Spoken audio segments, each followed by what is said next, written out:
तमाचा मिला उनके मुंह पर। 400 पार के आप 300 भी नहीं हो पाए उनके।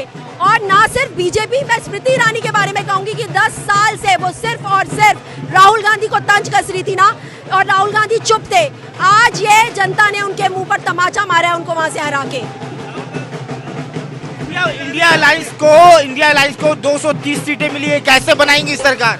बिल्कुल बनाएगी, जैसे भी बनाएगी, लेकिन ये देश का मैंडेट है, वो सरकार बनाएगी, क्योंकि हर इस देश के जो अंधभक्तों को छोड़ के जो देश के असली जनता है वो राहुल गांधी को पीएम देखना चाहती है। लगता है नीतीश कुमार इंडिया अलायंस में शामिल होंगे? उम्मीद है पूरी, और हम प्रे करेंगे भगवान से कि वो डेफिनेटली साथ दे, और मोदी जैसे अदानी अंबानी के जो पपेट हैं उनको गद्दी से उतार के बाहर। प्रधानमंत्री कौन बनेगा अगर इंडिया अलायंस की सरकार बनती है? अभी देखिए, देश और जनता यही चाहती है कि राहुल गांधी जी प्रधानमंत्री बने, ये डिसीजन उनका है, लेकिन हम सिर्फ उन्हीं को देखना चाहते हैं, क्योंकि सही मायने में वही एक ऐसे लीडर है जो देश के गरीब जनता के लिए काम करना चाहते हैं, उनके बारे में सोचते हैं, उनके लिए वो ना सिर्फ गरीब जनता, अगर मैं कहूँ देश का जवान, जिनके बारे में उन्होंने,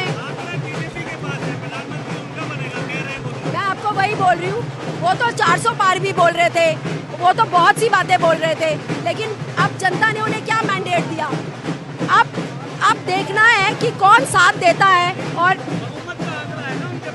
कोई बात नहीं, हम इंडिया अलायंस ने भी बहुत सारी सीटें जीती हैं, कहीं ना कहीं से कैसे ना कैसे मेरे को ऐसा लगता है कि देश की जनता सचमुच उनसे परेशान हो गई है, तो जो बाकी पार्टीज हैं वो साथ देंगी इंडिया अलायंस का, और हम सरकार बना पाएंगे। बिल्कुल, मैंने आपको क्या बोला, ये लड़ाई लोकतंत्र को बचाने की थी, संविधान को बचाने की थी, देश के किसान को बचाने की थी, मणिपुर को बचाने की थी, लद्दाख को बचाने की थी, और जो रेसलर्स हमारी बैठी थी ना, लड़कियां, महिलाएं, उनको बचाने की थी, उनका सम्मान वापस दिलाने की थी। बिल्कुल, क्यों ये मैंडेट जो दिया है देश की गरीब जनता ने दिया है, क्योंकि जितने अमीर लोग हैं, जो पूंजीपति हैं, वो बैठे हैं अंबानी और अंदानी की गोद में, वो अंधभक्त हैं, और वो लोग, उन लोगों का मैंडेट नहीं है, ये देश की जनता का मैंडेट है।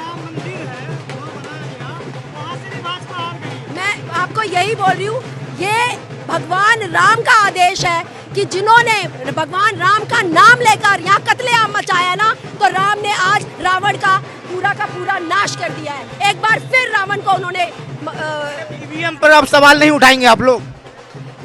देखिए, अगर ये, मैं हर रैली में जाती रही हूँ, मैंने देखा लोगों का प्यार। हाँ, अगर ये देश का मैंडेट होते हुए भी अगर नहीं आता, तो हमें लगता कि कहीं ना कहीं कुछ ना कुछ गड़बड़ की है, और कहीं ना कहीं की भी होगी, नहीं तो शायद और भी ज्यादा सीटें आती। सवाल उठाएंगे बिल्कुल, क्योंकि जिस तरह का हमें लगता था, जैसे मैं कन्हैया कुमार के बारे में बोलूं, मैं जेपी अग्रवाल जी के बारे में बोलूं, तो पूरी जो हवा की रुख था वो उन्हीं की तरफ था।